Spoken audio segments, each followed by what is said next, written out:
talk to us about this today is Associate Professor Hariana Dillon and Michael Twycross, and they're going to come up. And while they're coming up, I'll just tell you a little bit about them. Michael is from Victoria. He's a member of the ANZUP Consumer Advisory Panel. In 2019, he was diagnosed with advanced bladder cancer. Michael hopes to contribute for a long time to come, and we hope he does too, and to help encourage more bladder cancer research and trial development through his participation with ANZUP. And talking about this with Michael is Associate Professor Hariana Dillon, and Hariana has more than 25 years' experience in cancer clinical trials research across a range of investigator-initiated cancer clinical trials, and importantly she chairs ANZUP's Quality of Life and Supportive Care Subcommittee. So Hariana and Michael, I'm leaving it up to you now. Thank you.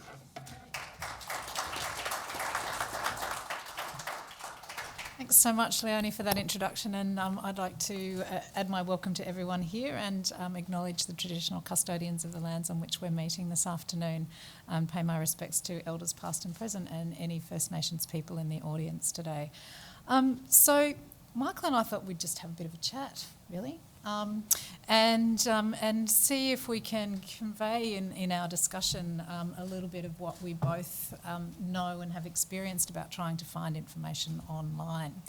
So as we're getting started, I just wondered how many of you in the audience have Googled health information?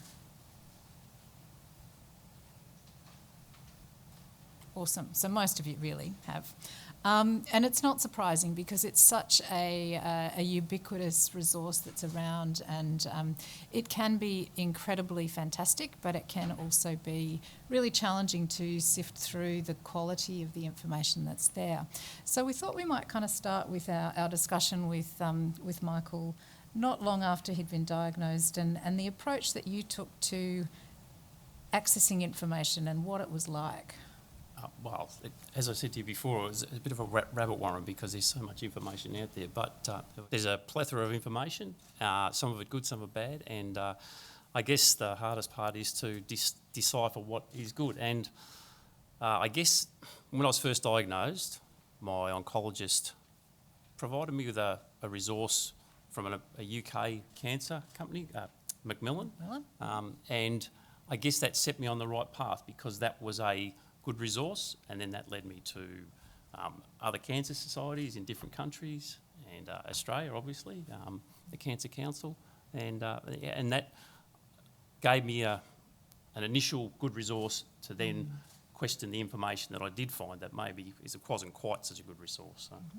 Okay, so I think what you've touched on is that there are organisations that are well recognised and well known and branded who have a very structured process for developing information resources to address the information needs of people who are living with cancer, and who have a regular review process. So these things are updated on a regular basis. So they usually have a 2-year life cycle, and it's important that we kind of recognise the effort that goes into that. So something may not be completely current, but it's probably it's likely to be a lot better than lots of other things. So if you're looking at information and the information isn't dated and it doesn't have access to other resources, then I would sort of be a little bit doubtful about that.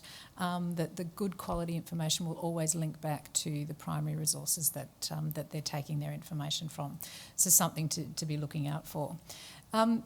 So I think, Michael, one of the things that we'd sort of touched on a little bit was how did you've already kind of pointed out that your oncologist gave you some information or gave you some resources that pointed you in the right direction of what to look for. But when you were searching for information and trying to sort of seek out additional resources, how did you ever feel overwhelmed by the volume? Oh, absolutely, yes. There's any number of good and bad information out there, and it was sometimes I would just give up because it was just so much information to take in, particularly early on in my diagnosis before I even started treatment, because you want to know what's in store for you, and when you go to an oncologist, you're going to have chemotherapy, and so that alone is just a hurdle to get your head around. It's like, how is this going to affect me? And so Of course, with chemotherapy, any number of people will try and give you advice or ways to overcome the side effects, which if you haven't had it, you don't even know what they're going to be yet. But how did I?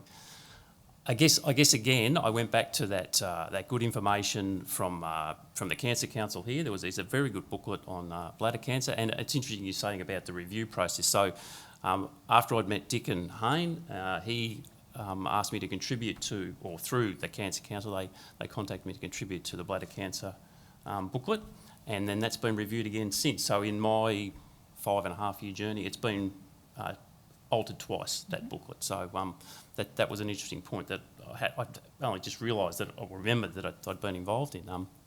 And so that booklet explained to me what the potential side effects would be of chemotherapy, and so I guess once you go to those sorts of things and then you see other information, you can work out that that necessarily isn't the right information. That's not good quality information. So again, that's that good resource from those good cancer societies, from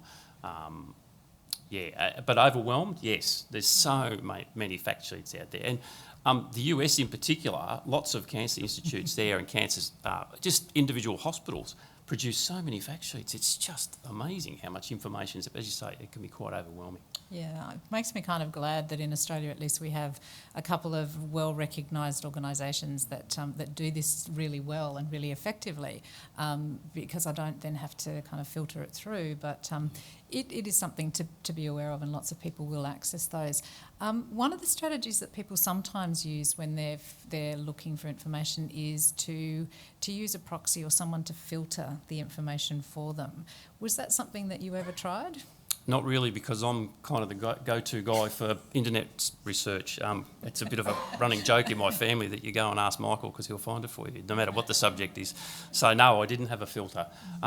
But having said that, when I started treatment, and this is something that came back to me on the plane the other night, the nurses who were involved in my treatment were probably the best filter, because they give you the information that you need based on what your treatment is and how you, and so once I started that, I think I searched much less, because these people said, this is what you need to do, and it actually worked. And so that's probably was the best filter I had, and it kind of stopped me for a little while, plus fatigue and all that sort of stuff. Yeah. Didn't really have I want to go and find out what was going on, but because that just reminds me of when one of the studies that I did a number of years ago now, one of the questions we asked people was, how much information do you want? And they kind of said, well, we want to know everything. But then when we started to break it down, it was actually working out what they needed to know at particular times that made the biggest difference to how they were managing and coping with the disease. So I think there is some real value in recognising that someone else might be able to help you get to the information that you need at particular times, and that's definitely worth keeping in mind. And so I think the other question that I have for you now, Michael, is that you've been around in this world for a while, having lived with your cancer diagnosis and really gotten to know quite a bit and involved in different things. So what would be the three pieces of advice that you would give to someone who was just sort of at any stage, but what are the three things you learned? So I think probably the most important thing is if you find information and you want to test it, go back to your physician, or if you're having at treatment stage, talk to the nurses who are with you, and get them to help you filter the information, because ultimately you trust them to treat you, and they will have the best advice for you. I think that's probably my number one. The other two, I'm not really sure. I don't know. Make it up. Yeah. And if you do go searching, try and find information from, again, those cancer societies. But they're all, since I was initially diagnosed, in Australia in particular, there are some really good, this is my experience in bladder cancer, of course, some good patient support groups who have some excellent fact sheets. And the way to know that they are quality is because you need to understand the people that they get to validate their fact sheet. So people like Dick and Hayne is one that comes to mind, because I know I actually sat in he did a patient forum with one of these support groups, and they invited Dickon, and Dickon gave a chat, you know. And so that's, look at the, another one is that, so there's another bladder cancer support charity, and they use another ANZUP member as on their board. So that's probably number two, is look at the quality of the people who are involved in the organisation, and who's validating their information. Number three, I'm not really sure. Mm-hmm. So I'll give you, I'll just take your number three and make it my number one. I think for me, one of the things that I feel I often see with people when they're searching for information is that you're looking for the answer that you want sometimes, and that can be really difficult. And you keep going until you find that, but it's not necessarily the answer that's most helpful or that's true or that's right. And so understanding that there are, you know, that's part of the process is that there is information that's there. It's not always palatable, but it's usually going to be the thing that's most helpful for you in a particular situation, and to be able to access the support that then flows from that, I think, is also really important. There are various tools as well, in addition to the kinds of quick things that we've already talked about, but looking out for branding for particular from organisations or strategies where you're seeing that the information actually is quality information. So there's an international standard which is called Discern, and that sometimes you'll find websites that are badged with that because they're patient information, or they've been recognised as quality information. And I think one of the other aspects of this is also trying to work out what tools are available to help you work this out too. So there are lots of relatively simple appraisal worksheets that can be accessed that we can kind of share with. Maybe there's something that we can also add to the ANZUP resources to help you actually say, well, is this a piece of information quality for us to be looking at? Because there are many things that are not. And that just kind of put me in mind of support. You mentioned support groups, but did you also engage very much or at all with online communities, Facebook groups? It took me quite a while to find a Facebook group, which I thought wouldn't be too hard at all. And I found a couple, and one is, for want of a better term, an international one, but it's pretty much based in the United States. And then I found an Australian-New Zealand one, and I think the Australian-New Zealand one is much more valuable. Because unfortunately there's just so many conspiracy theorists in the US as compared to here. It's just, and I mean, the want to find an alternative quick treatment is just ridiculous, you know. And so the Australian one's been much more valuable. I don't have a lot of input into it, but I do follow it. Every now and again I want to comment and maybe share my knowledge, because it's really hard to hold your tongue, it's not, you're not talking, but you know what I mean. Because I can see that the information just isn't valid, but by the same token, these people are in quite dire straits with their diagnosis, or their family is. So, because one thing I did find is there's not many people are like me. Not many people want to be the person finding out about their diagnosis. A lot of people just want to deny that they've actually got a bladder cancer diagnosis. And so there's lots of carers on these support groups and forums, particularly the Facebook one that I'm part of. That was a really interesting revelation, because I guess from my point of view, I wanted to be the one who was in control. I wanted to ask all the questions. My family's certainly involved, but I think I've been the leader in my treatment as far as questions and answers from my physicians and clinicians and nurses and stuff. You know, it's that really surprised me. But yeah, generally that experience has been pretty good. Well, one out of two has been good. The other one's just I just ignore that one. Yeah.